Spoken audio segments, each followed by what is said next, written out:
You didn't miss last week's tip with Laura, Fenton, Kovanda on what you should do 3 to 4 days before the tournament. If you did, make sure you click on the link that just popped up above and it'll take you to that.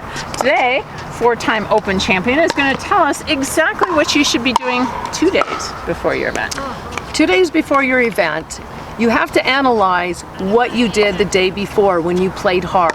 When you played your game, pickleball hard games, what are the things that you really need to work on between now and your first day of the tournament? So for example, if you're missing your backhand dinks, am I not returning my serve deep enough? Am I not blocking as well? Am my hand-eye coordination or my reaction time's just not where you want it to be?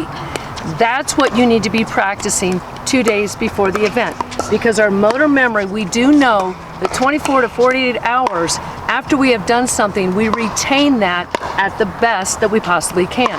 So we want to go out and practice those specific things, not where you're killing yourself necessarily, but practice them enough until you go, okay, I finally have this down and I feel consistent.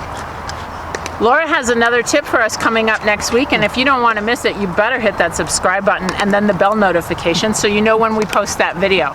In the meantime, get ready for Nationals, because you know what? Together we can train smart, live bold, and age well.